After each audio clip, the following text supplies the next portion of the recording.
Welcome to Puyallup Public Library's podcast, Shush with Debi, where we interview and connect with people of the library, city, Puyallup businesses, and the community. I am Debi. I work here at the library as outreach technician, where I mostly do outreach, but I really do a little bit of everything. I'm super excited to welcome our fabulous guest, Gordon Chisholm. Welcome, Gordon. Well, thank you for that, and I'm glad and I'm honored to be here, and so thank you for that. I imagine people would like to kind of know what I'm doing and where I came from. I'm Gordon Chisholm. I was born and raised in Northern California. I joined the Army after a year of junior college and trained to be a medical lab tech. I was stationed at Madigan as my first PCS, and then I went to Germany, then South California. I married my sister's older college roommate at that time. Then I went off to Vietnam for a year, came back to Madigan, and then I went to Germany again with my wife in tow. Oh, my gosh. We returned back here, and I ended active duty with the Army and lived in Lakewood for several years. I spent several years in real estate and several other ventures, but reverted to working for the Washington Army National Guard for a number of years. Quit that, and I spent about 15 years working for Loomis Armored Cars. I was processing ATMs and also being a rolling bank. Whoa. Big white truck full of money, carried a gun. Oh, my goodness. I always look at those trucks and think, whoa.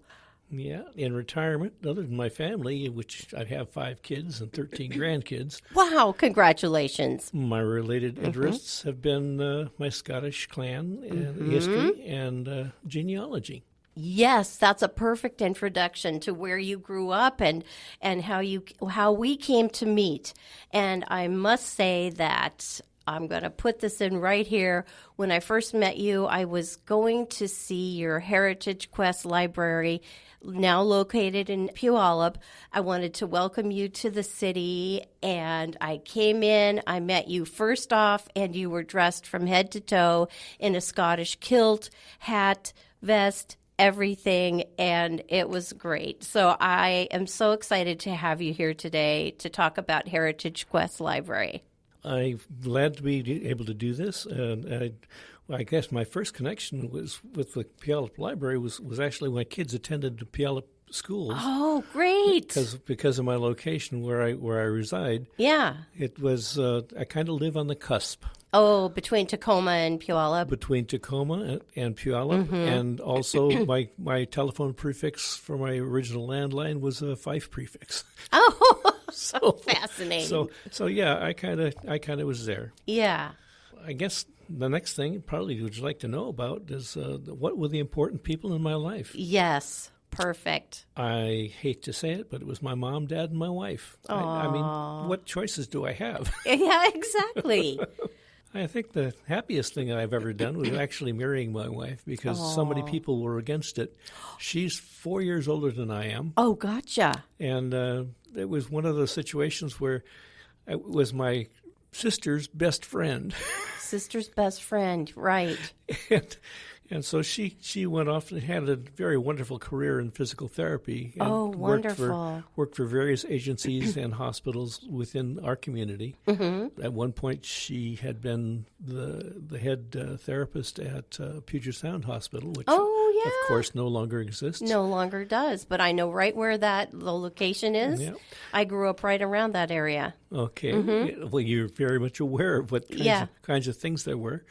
So she also had worked for St. Joseph's, and in fact, when I first got out of the Army, I worked for St. Joseph's myself as their first night lab tech. Oh, very cool. So it was kind of a little tie in there. Yes.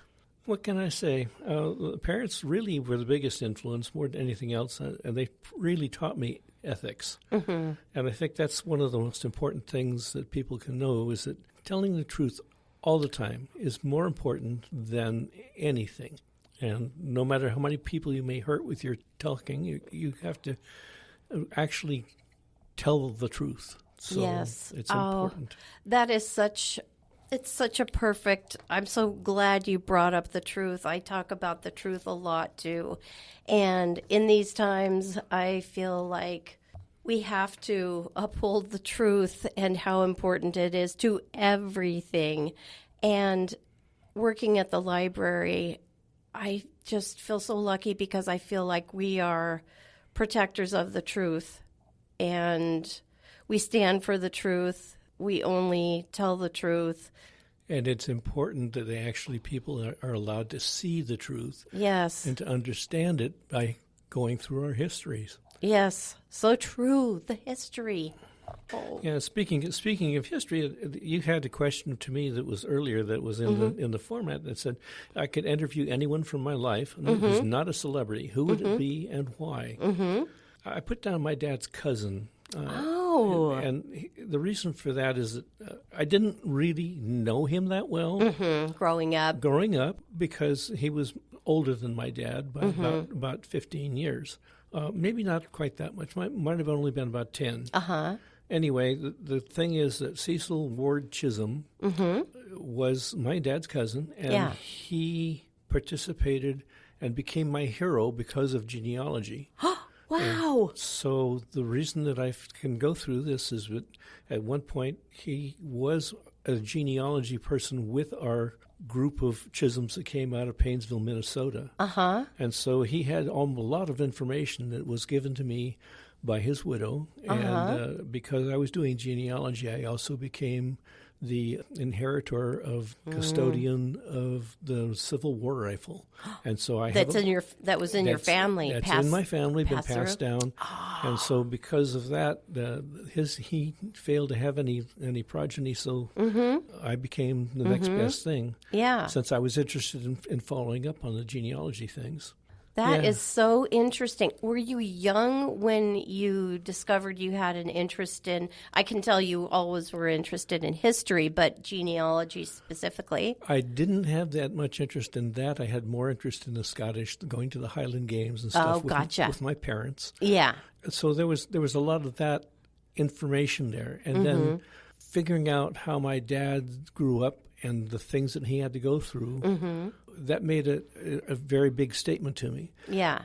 And then the fact that my dad was in the Army and in the South Pacific, he lost both legs. So I grew up in a household with wheelchair access. Gotcha. He's one of my heroes anyway. But, yes. But, other than my immediate family, I looked at my dad's cousin, and Cecil was involved in World War II from before we actually started because he had gone into the Naval Reserve as an enlisted guy, and he had communication skills background because he had worked in telegraphy with the railroads and with the dairy that was the primary reason that why people came to the Painesville. They had a dairy thing where they shipped the milk to New York City. Oh, gotcha. So he had to know how to do the telegraphy stuff. And what's telegraphy?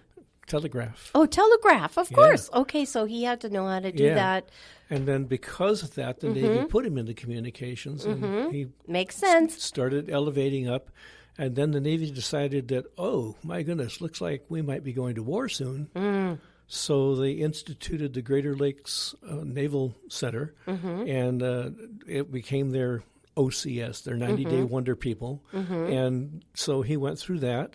And then he was on board, assigned to destroyers on the East Coast, which, because of the fact that the Germans, before the war, were sinking vessels on the East Coast, he was trying to patrol and keep the submarines from engaging our commercial fleet. Oh, my goodness. So important, so crucial. He also ended up going on some of the, where the convoys were being sent up so that they could be taken up to a point in the North Atlantic and transferred over to the British, and then come back down with empty vessels to get more stuff so they could send it in the Lend-Lease program. So anyway, so he started off there, and one of the times that he was officer of the deck, he became aware that there was a submarine in the vicinity, and he sent word to the captain down below, but at the same time he took action and depth charged the submarine. Whoa. So This story really goes on and gets better, and unfortunately, I am going to write a book about it. It's one of those things where I've acquired most of his regulations that he did. He has a lot of charts and things about the vessels he transferred to. And he ended up, I'll go ahead and fast forward him because he started out in the Atlantic. They put me on a new built light cruiser, which was designated for anti-aircraft, and he served, and I think he has 21 battle stars in the Pacific alone. Oh, my word. Where he went from island to island in the Central Pacific. And at the end of the war, he's one of the people standing in that picture it shows on the Missouri where all the guys in white. Oh, my goodness. Okay, so he's one of those. Oh. And then after the war, even though he was a reserve officer, they said, well, we really needed communications people to handle the things that are going on with the nuclear test facilities, the Bikini Atoll group. So he stayed in for an extra year and a half. Wow. And became the communications officer. And, of course, that meant that they had to hold back information that wasn't supposed to go out from all of these people that were there to watch and to witness it, including Russians as well as other nationalities, because they wanted to see what was going on, how was this working. Of course. So, and they had a whole, well, I'd say a couple of boatloads of reporters that always wanted to try and send stuff out. I bet. And so he really had his work cut out for him. Oh, no kidding. Yeah. So that's kind of a synopsis of one reason why he became my personal hero at this time. He and his wife were also the first ones to sign my marriage registry. That's so cool.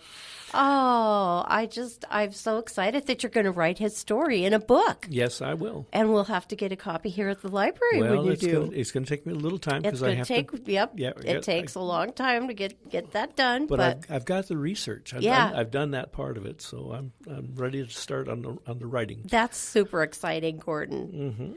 Let's see, where did we leave off? We left off with the interview. Yeah. Okay, here's a great question. This is really going to change the course here. If you had to eat one meal for the rest of your life, what would it be? I would love to start the dinner with a crab louie, and I would like to have salmon. And you can prepare salmon almost any way, and I'll love it. You'll love it. That's awesome. What's a crab louie? That salad? That's like a garden salad with the fish on top. Yes, there you go. Okay, and a special secret sauce. I was going to say, what's the dressing? So a secret. It's like a French dressing. But it's not quite. It's almost. Okay, gotcha. That sounds tasty. All right, this is a great one. What is the most important lesson you've learned over your career? I would say patience. It's one of the things that you have to have, not only with yourself, but with others. Yes. So it's really been imperative to me to make sure that I take the time to understand what people are talking about. Yes. I'm afraid I don't want to get off into politics, but that's one of those situations where I have to bite my tongue. Yes. That's patience right there. Oh, I love it. Well, I think patience is a lesson that I am continuing to learn the older I get, and it's like truth. It's way up there. I wowould like to include in this a little plug for my Heritage Quest Research Library, the one that's moved into Puyallup. The history on it is pretty amazing. This is a group of people who've been doing genealogy. There's some 200-odd members. And of those people, we have people who specialize in every different format, and they're all different levels. And one of our designated things that we tend to do is we help people to get started in doing genealogy, or we help them to find a roadblock, or we help them to have the access to the books that are germane to their particular ancestry. Yes. And so it's important. I'm going to give you a list of some of the things that we actually do. Okay. Within the library, we have several sections that are books and periodicals. We have a local obituary database. We do have the microfiche. Yes. Microfilms are in storage. We don't really have room to put them out. We do have CDs and maps, and we have online databases 5 computer stations, and those 5 computer stations have American Ancestry, the Library Edition, American Civil War, the History Geo, which is about the land, and the My Heritage, as well as the, I can't remember what the name is. It's My Family or whatever. That's, yeah. So a person could come in that belongs to the library and sit down at one of those computers and do their research right in the library, right in the room where you have the computers. I saw those. So I wanted to mention that for folks who don't know that you have those computers right there and they can use them when they come in. And not only can they use them, we have the places staffed 6 days a week. Yes. Monday through Saturday, and we usually have at least 3 people on board. Yep. And we can direct you to someone who within the library already has been doing research in that area. Yes. So if somebody needs Italy, we know the person to to have them get attached to. Yes. We Finland, Scotland, you name it, yes. Germany. Yes. Any place that they come from, we're bound to be able to find something to help them out. Yes, it was so fun when I met you. You showed me around the library and all the different stacks and books and computer room. And it seems like there's a meeting room where you have classes and presentations and seminar type things. But the really fun part was when we went into the room where the books from Scotland with the names, and I have one name that I could look up, Monroe, which is on my mom's side. And so it was really fun to see that book opened up, find that name, and it's like a little beginning, for me, because I'm at the very beginning of doing any kind of genealogy. I'm really excited because I joined your library because one of our sons is getting his master's in history, and I thought this could be a great timing for him when he needs to do some research. This could be a really helpful place, and also in the future, I hope to do genealogy research too. And I wanted to mention you guys had moved from Sumner to Puyallup through some kind of devastating things that happened, a couple fires. And so tell us where the location is too, right on that main street there. What's the address? Okay, the address is 2102 East Main Avenue. East Main. Number 105. Okay. And I'll tell you exactly where that is. If you really want to figure out how to go on East Main past Daffodil Bowl. Yeah. And then a couple of buildings down, and then there's a complex in there. And one end of that has Wanna Cupcake in it. I was going to mention and that. The other end of it is got the quilt supplies. It's so perfect. So there's lots of people that have found us because of the fact that those are things that they're involved in anyway. Yes. So I love it. So we do get some people walk in. That just pop in. Yeah. Let me go back to some of the things that we do. You mentioned the classrooms and the seminars. We are doing an awful lot more with Zoom classes. Oh, great. And so that means that you can actually take our class at home. Yeah, perfect. I've done lots of those. And this is one of those wonderful things that we intend to do. We do have what we call Books on the Road, where we go to other genealogy groups that have guest speakers. Yeah. And we take out the books that we have that are for sale, that are germane to those people on their speaking. Yeah. So it makes a lot of sense to them that hey, we can get books here for you. Yeah. and so we end up with I think we did one at the Meeker Mansion during the Meeker days. Oh, cool. And I think that we had one that we had to cancel it because of the fact that we just didn't have the time or the manpower from when we were notified that they wanted us. So oh, gotcha. I was like going to be in Aberdeen. So yeah. Yeah, that's happens though.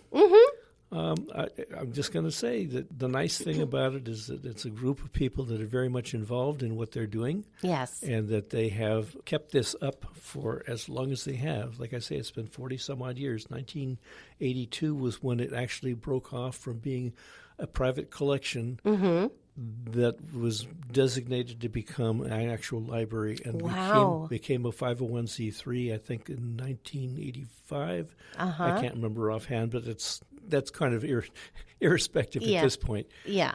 But, it moved from Ording, which is where it originally was, went from there to Main Street in Sumner, and they had a little fire. Yeah. Many people remember the little red caboose that burnt out, and we were in the building immediately behind it towards the back. Well, by the time we got through sanitizing the books and re-putting them up on the shelf and getting ourselves back organized, we moved from there to another location just down the street. So we went from, I don't remember what it was, 90 or something like that to 100 and something. But it had actual frontage on the street, so we had a front window. Right. And that's where most people will remember us from, because we were there for a number of years. Yeah. And the gal about 3 years ago decided that she didn't like the people that were running a tavern next door, and she took and torched that place. Oh, no. Which meant that was our second problem. Oh, So that meant our stuff had to go how- back and be sanitized again and go to put in storage while we located a new location. Gotcha. So, And that's how you ended up Yeah, in Puyallup. Yeah, that's why we ended up in Puyallup, because we couldn't find space anymore in Sumner. Yeah. It had just, the cost had gone too much. So here we are in Puyallup. Yeah, it's wonderful. It's wonderful to have you close by. Yes, I think so. Yeah, I do too. Oh, okay. Here's a great question that you'll enjoy. What books or films would you like to recommend, and why? Do tell us approximately how many books are in your Heritage Quest library collection. The Heritage Quest library collection that we have currently is about 16,000 plus volumes. Wow. And they're on the shelf, and we have a digital account, so you can look up to see if the book is available through us. We don't loan books out like a regular library. Those books are there for reference only. Yeah, so to come in and use. And you can see, feel, touch. Yes. And you can do that while you're on the computer. Yes. You can bring your own computer in and set it aside next to our computer, and you can be running two sets of screens. That's awesome. So there's lots of work and lots of help that can go for getting on the genealogical journey of finding your own roots. Oh, that's so cool. Are there any questions that you wish I'd asked? Anything you would like us to know? No, not that I can think of. We've probably pretty well covered most of what we wanted to do here. Yes. I think that it's important that people do know where they come from. And this is one good way to find out. I agree. I think it's all about history and learning from the past, learning about your roots. And I'd just like to mention, too, that if you need help with connecting to the library, the Heritage Quest library, you can come to our library here at Puyallup Library. We always have your brochures in the hallway to grab, and that can connect you to Gordon and all his wonderful volunteers that work there tirelessly and passionately on all the genealogy and books and history that you have acquired there. You can talk to us here, or you can find Heritage Quest Library on Main Street, and I highly recommend it. It's a wonderful place to visit and get you started on your journey. And thank you for your time. Yeah, thank you so much, Gordon. That wraps up our episode. So thank you once again for being willing to do this podcast. I hope it helps get the word out. I do too. Okay, thank you. Okay, bye-bye now. Bye.